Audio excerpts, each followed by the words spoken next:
Olá! Hoje vamos trabalhar com um algoritmo de classificação que é considerado um dos mais rápidos e que também mostra uma estratégia de como resolver o problema bastante interessante, que é o Quicksort. O Quicksort é considerado um dos algoritmos mais eficientes para classificação, embora a sua complexidade, a sua notação do Big O seja um pouco elusiva em relação a isso, e a maneira pela qual ela faz a classificação é bastante interessante e nos permite usar alguns artifícios de programação, como a recursividade, que acaba sendo bem inerente ao que o Quicksort faz. Vamos dar uma olhada nele então. O Quicksort é um método de ordenação por trocas. Nesse sentido, ele é parecido com o Bubble Sort. E a pergunta pode ser como que um algoritmo de ordenação por trocas, como da mesma classe do Bubble Sort, consegue ser assim tão eficiente a ponto de ser considerado o melhor algoritmo em geral para classificação de diversos tipos de conteúdos diferentes. Basicamente, o que diz respeito ao Quicksort ser tão eficiente assim é a maneira pela qual ele executa essa classificação e a maneira pela qual ele consegue fazer isso de forma a diminuir o número de operações que acontecem dentro do processo de classificação. O Quicksort é baseado no fato de que você pode dividir o seu dataset inteiro, você divide a sua array, por exemplo, e escolhe um pivô dentro dela. O pivô pode ser, por exemplo, um número qualquer aqui no meio, nesse caso aqui, esse número 4. A partir da escolha do pivô, você coloca todos os elementos que são menores que o pivô à esquerda dele e todos os elementos que são maiores que o pivô à direita dele. E basicamente você vai repetir, quando você faz isso, você coloca todos, você posiciona o pivô na real posição que ele tem que estar dentro da array já classificada, e você fica com a sua array já bem dividida, com toda a seção à esquerda e toda a seção à direita no lugar que deveriam estar, mas não classificadas ainda. Basicamente você repete o mesmo processo para cada uma das subdivisões que você tem. Então você escolhe um novo pivô e coloca à esquerda os menores e coloca à direita os maiores, e vai repetindo assim sucessivamente até que você não tenha mais como dividir a esquerda ou direita, porque basicamente você tem somente um elemento ou tem somente dois. Esse é um método classificado como divisão para conquista, dividir para conquistar, porque você vai quebrando o espaço de dados até que ele seja facilmente resolvível, quando você tem dois elementos, por exemplo, 2 ou 3, e você consegue então subir a partir daí, agregando todos os resultados na classificação final. Isso faz com que o Quicksort seja um algoritmo basicamente recursivo por natureza. É muito fácil de usar recursividade nele, e no Quicksort faz muito sentido usar recursividade. É mais interessante usar recursividade no Quicksort do que tentar fazer isso de uma forma não recursiva, principalmente para o entendimento do algoritmo final. Ele vai ficar bem mais simples para ser feito dessa maneira. O desempenho do Quicksort é muito bom, porque, ao contrário de outros algoritmos, nós pensamos sempre no desempenho médio dele, que é O de n log de n. E esse é um desempenho bastante adequado. Por outro lado, o pior caso dele, que é baseado no fato de uma escolha ruim de pivô. A escolha do pivô representa é bastante importante dentro do Quicksort.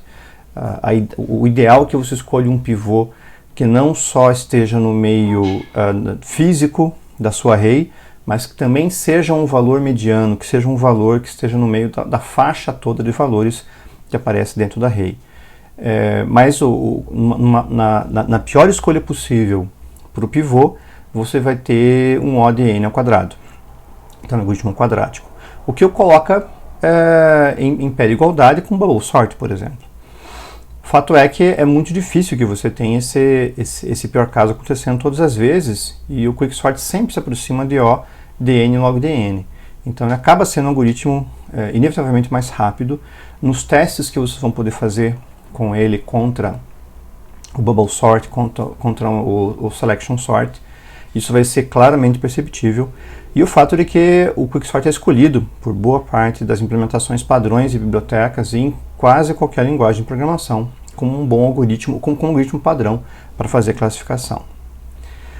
O Quicksort então é baseado na escolha de um pivô, E o pivô, uma vez que você tenha selecionado ele e feito essa passagem de todos os elementos que são menores que ele para a esquerda dele, todos os elementos que são maiores para a direita, você vai ter um pivô que já vai estar na posição correta dele na array classificada final. Assim que você escolheu um pivô e fez essa divisão, o pivô já se colocou na posição correta dele. Todos os itens à esquerda são menores e todos os itens à direita são maiores. Talvez esses itens não estejam na correta ordem em cada uma dessas metades, mas eles certamente estão agrupados no lado onde eles deveriam estar.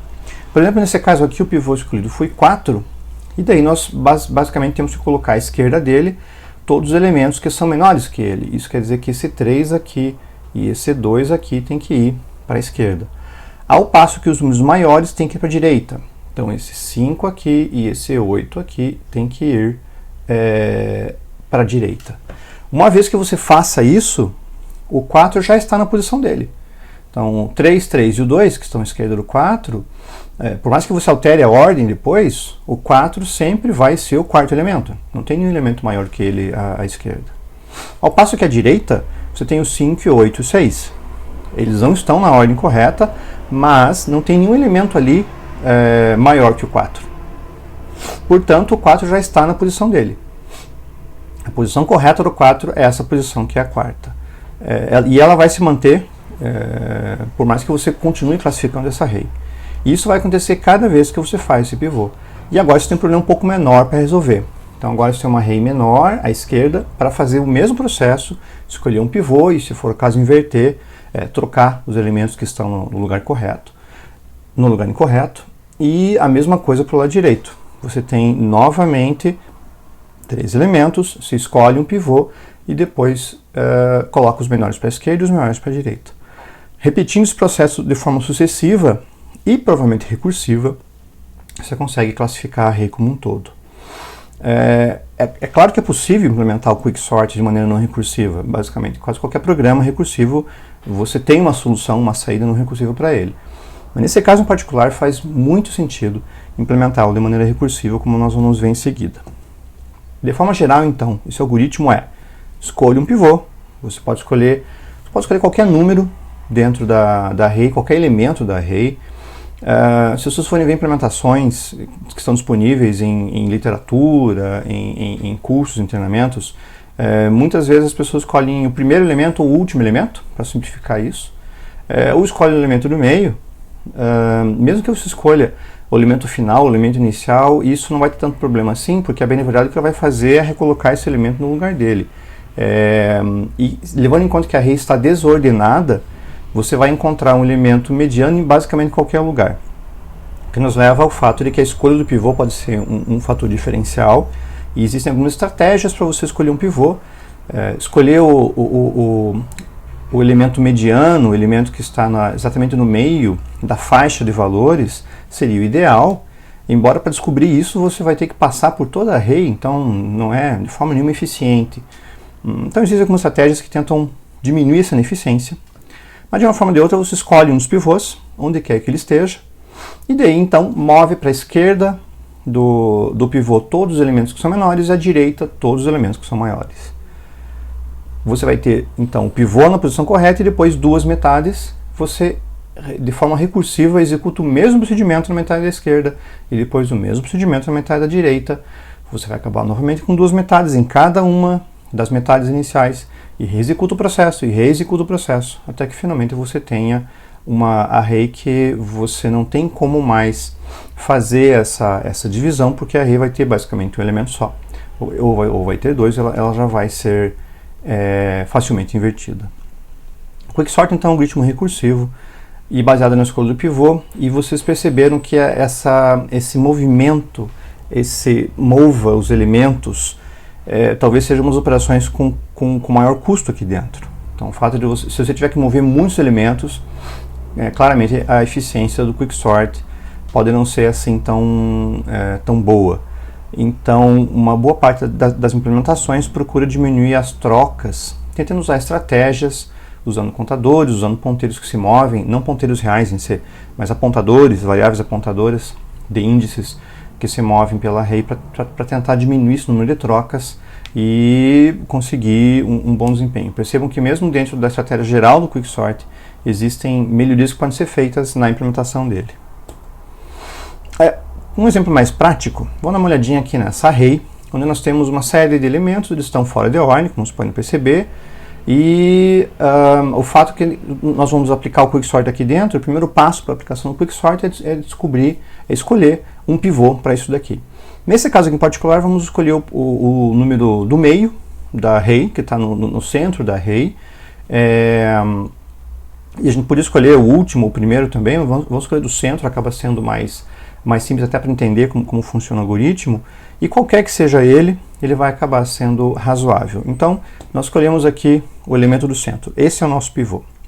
Uma vez que a gente escolhe o pivô, o que nós temos que fazer é colocar todos os elementos que são menores do que ele para a esquerda e todos os elementos que são maiores do que ele para a direita. Então, basicamente, você tem que varrer a tua array e descobrir quais elementos estão na posição errada. O que você faz, basicamente, é testar. Por exemplo, o elemento 7, que é esse daqui. Ele é maior ou menor que o pivô? Bom, ele é maior, então não devia estar aqui. Você move ele para a segunda metade. O elemento menos 2 é menor que o pivô, então ele pode ficar aqui. O elemento 5 ele é maior que o pivô, então ele deveria estar na próxima. O elemento 1 é menor que o pivô, está na posição correta. O elemento 6 está à direita, é maior que o pivô, está na posição correta. O elemento 0 é menor que o pivô, ele deveria estar aqui. E o elemento menos 4 também é menor que o pivô, ele também deveria estar aqui. O elemento 4 é maior, você não precisa fazer essa movimentação. Então perceba que eu não movi todos os elementos que estavam na array. Numa array distribuída aleatória, desorganizada, de forma uniformemente desorganizada, com grau de entropia alto, é improvável que todos os maiores estejam à esquerda e todos os menores estejam à direita. Então você vai fazer algumas trocas, porém não todas. E isso é parte da premissa de eficiência do Quicksort. Se você tiver que fazer todas as trocas o tempo todo, muito provavelmente você vai ter o ODN ao quadrado. Então você vai ter um desempenho quadrático. Nesse caso aqui nós fizemos de vários elementos, basicamente trocamos metade dos elementos de cada metade para a posição correta. Isso vai fazer com que nós coloquemos à esquerda todos os elementos menores que o pivô e à direita todos os elementos que são maiores que o pivô. E o pivô vai ficar na posição correta, onde ele deveria estar, mesmo no final da classificação dessa array. Nesse caso aqui, como nós vimos, o menos 2, o 1, o 0 e o menos 4 tem que estar à esquerda. A ordem que eles vão estar ali pode depender, eventualmente, de qual estratégia você usou para mover os elementos de uma metade para outra. Nós vamos ver uma das estratégias logo à frente, que vai ser usada na nossa implementação do algoritmo, mas você tem diversas delas, e isso pode ser alterado, isso pode ser mudado à medida que você precisa. Então esses elementos ficaram à esquerda, e esses elementos aqui ficaram à direita. Então agora eu tenho duas metades, mas eu sei que o 2 já está na posição dele. O 2 eu não preciso mover mais. Ele não vai sair daqui, porque tem 4 elementos menores do que ele e 4 elementos maiores do que ele. A posição dele é essa, o quinto elemento dentro da array. Por mais que as metades não estejam ainda organizadas, mesmo após essa organização, o 2 vai continuar nessa posição. Bom, vamos somar a metade da esquerda. Nós temos o menos 2, o 1, o 0 e um 4. Vamos pegar o elemento do meio. O elemento do meio aqui, como a array só tem 4, essa sub-array só tem 4 elementos, vai dividir por 2, vai acabar pegando o elemento 1, que está ali, o segundo dele. Bom, o 2 está aqui na posição fixa dele. E isso faz com que você tenha só elementos menores do que ele. Então nós acabamos com uma array de um elemento, que é o 1, que é o pivô, e todos os elementos à esquerda são os elementos menores. Nós não temos uma metade maior, então só elementos menores à esquerda. O pivô, que é o 1, de novo já está na posição dele, porque os 3 elementos que estão à esquerda dele são menores. O 1 não vai sair dali. O próximo elemento, que é o 2, é maior do que ele, também já está na posição final dele. Então o 1 já está na posição final, que ele deveria estar. A gente repete o processo para as duas metades, no caso só tem umas metades. Escolhemos o elemento mediano, que é do meio da array, que é o 2. e o 2 separa o menos 4 para a esquerda e o 0 para a direita, e nós não temos mais separações para fazer. O algoritmo pode detectar que a array é pequena, se você estiver usando vários índices, ele vai perceber que os índices estão próximos ou estão cruzando entre si. Então, a gente chegou à condição de parada que nós temos. Sempre lembrando que, por ser um algoritmo, se você usar a versão recursiva, deve existir uma condição de parada factível e fácil de ser detectada. Caso contrário, o algoritmo vai entrar em um loop infinito. Nesse caso aqui é fácil entender. Eu cheguei a uma array de tamanho único e não posso ordenar mais do que isso. Então, todos esses elementos já estão na posição que eles deviam estar. Nós temos, então, a primeira metade da array toda já classificada. Vamos à segunda metade e vamos fazer exatamente a mesma coisa. Nessa array da direita, a gente vai considerar o 5 como elemento mediano, ele vai ser o pivô. Separamos ele, nós temos um elemento, trocamos os elementos de posição. Então, basicamente, o 4 tem que vir para cá e o 7 tem que vir para cá. Então, temos uma array com um elemento à esquerda, o pivô, e uma outra array com 2 elementos à direita. O pivô já está na posição dele, assim como a array à esquerda, que ela já não vai mudar mais a posição. Então, já tenho, por ser uma array de valor único, eu já tenho esses 2 elementos na posição, que eles vão estar sempre. Temos uma segunda array ali, escolhemos o pivô, que vai ser o 7, e colocamos elementos menores à esquerda e os maiores à direita.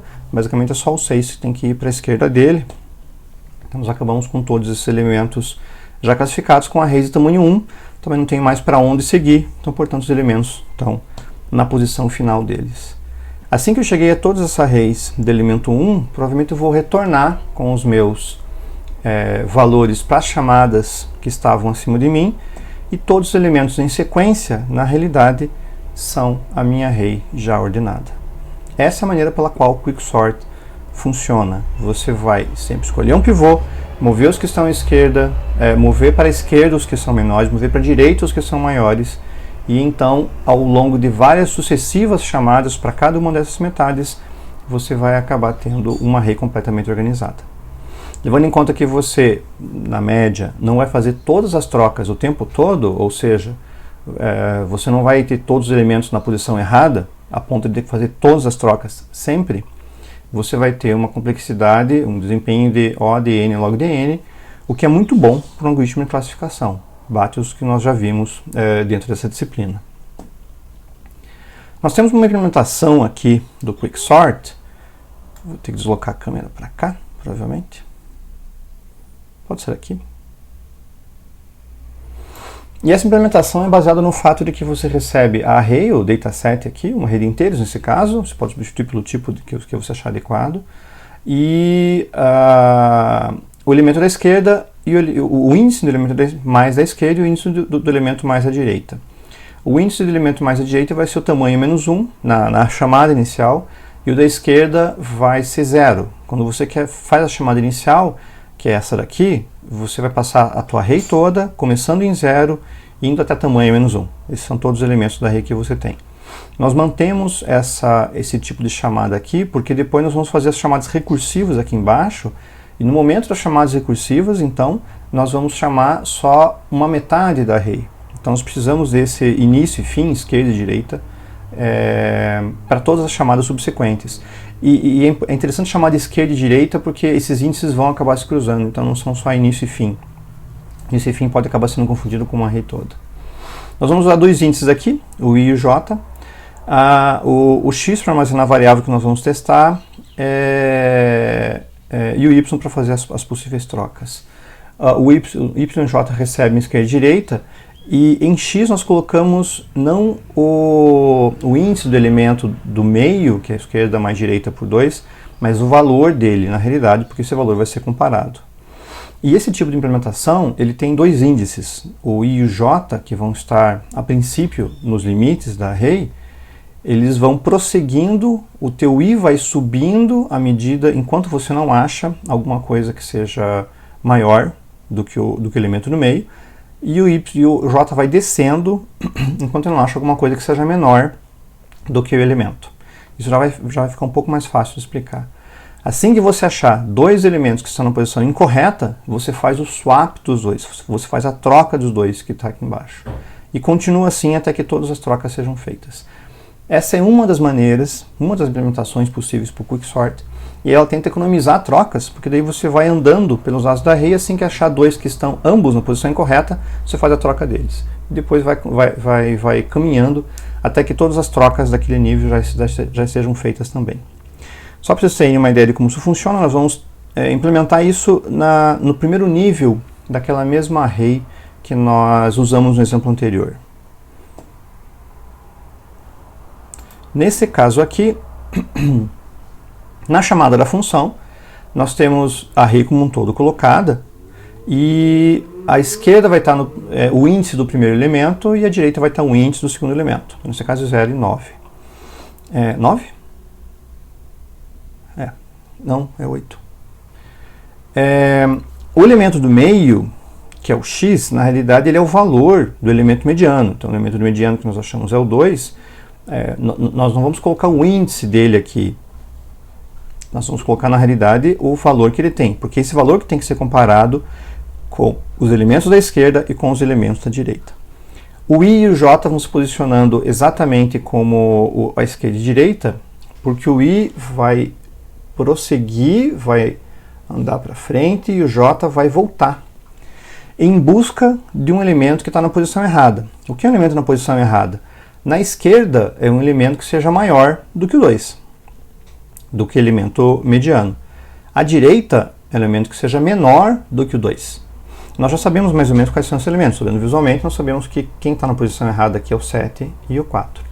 Assim que esses dois elementos sejam achados, a gente percebe isso daqui nesta linha aqui, nesse while que incrementa o i e nesse outro while que decrementa o j. Assim que você acha esses dois elementos, você para e faz a troca deles. Então, claramente, quem tem que ser trocado aqui é o 7 e o 4. E percebam que ele faz o teste em relação ao tamanho do x, ao valor do x, mas ele faz também em relação aos próprios limites. Quer dizer, o i não pode ser maior do que a direita e o j não pode ser menor do que a esquerda. Então, se por acaso eles chegarem até o limite, isso quer dizer que ele não achou um elemento que precisava ser trocado nesse momento em particular.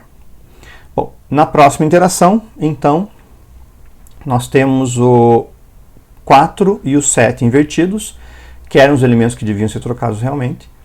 E como última ação após a troca, vocês estão vendo aqui, ele incrementa o i e o j, e decrementa o j. Já que essa posição, essa primeira e essa penúltima já foram tratadas, já foi trocado, então eu posso incrementar D1 o i e decrementar B1 o j. Agora, novamente, eu faço a busca e com esse i++ que está aqui e o j-, que está aqui, eu vou novamente fazer o i prosseguir para frente e o j retroceder até que eles encontrem o elemento que estão na posição errada. Esse elemento na posição errada, no caso do i, é um elemento maior do que o elemento mediano, que continua sendo 2, e o elemento que está na posição errada, no caso do j, é um elemento menor do que o mediano, no caso 2 aqui também. A gente vai prosseguindo aqui, eu vou seguindo com o i, percebo que o elemento maior é o 5 e o j já está no elemento menor, que é o 0. Então eles detectam isso e então fazem a troca. A próxima interação mostra o 0 nesse lugar e o 5 no lugar do 0. A próxima interação vai tentar subir o valor de i e vai decrementar o j e não vai achar nenhum valor, eles vão ambos percorrer aqui dentro, porque nós temos um while i menor ou igual a j, que é o teste. Eu também não posso fazer com que eles cruzem mais do que isso, e não tem mais interações disponíveis aqui. Essa é uma das maneiras de fazer a ordenação de cada uma delas, fazendo com que você tenha dois índices, eles se encontrem, e enquanto eles não se encontrarem e acharem elementos na posição errada, eles fazem o swap desse elemento. Existem outras diversas maneiras para fazer isso. Essa é uma das mais eficientes por tentar fazer com que as trocas ocorram de forma simultânea, se houver a necessidade de troca para ser colocada de alguma maneira. Em último caso, caso não haja em um dos lados a necessidade de uma troca, ele vai trocar pelo próprio elemento mediano, que vai, nesse caso aqui é o 2, e que vai ser escolhido sempre a cada divisão da array. E no final, depois que ele termina isso, ele chama o quicksort novamente, no caso do lado esquerdo, entre esquerda e J, até onde ele prosseguiu, do direito entre o I e o direito. Então ele vai chamar para cada uma das metades o quicksort, e daí vai executar novamente esse algoritmo de forma recursiva. Como eu falei, essa aqui é uma das maneiras, podem achar algumas outras disponíveis, mas é uma das eficientes, até eu convido vocês a testar mais algumas caso vocês achem. Está aqui a metade final, então daqui nós continuamos de forma recursiva a cada um deles. Tem um aspecto interessante aqui que é como que a gente faz a escolha do pivô. O ideal seria que você escolhesse um valor realmente médio, um valor que fosse representativo em relação à faixa de valores que você tem no teu espaço de chaves.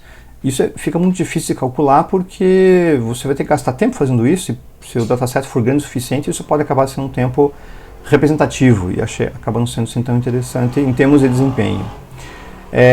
Algumas das estratégias significa pegar o elemento que está no meio físico da array, o elemento médio dele, ou o elemento inicial ou o elemento final. Levando em conta as chances probabilísticas, você vai acabar escolhendo o elemento mais ou menos razoável nessas ocasiões, mas tem, entre as diversas maneiras, tem uma que é bastante simples e bem eficiente, que é a média de 3, median of 3, onde você seleciona o primeiro valor da array, o último valor da array e o valor que está no meio da array. Selecione esses 3 valores. Uma vez que você seleciona esses valores, está aqui o 22, 17, 54, são valores completamente aleatórios, você realmente não sabe se eles são valores que são medianos, mas pelo menos entre esses 3, você sabe quem pode ser o valor mediano, o valor de média. Uma vez que você escolhe os 3, você coloca os 3 na ordem correta, então nesse caso aqui é só inverter o 22 pelo 17, e escolhe o mediano. Então aqui nós vamos escolher o 22 como o nosso pivô.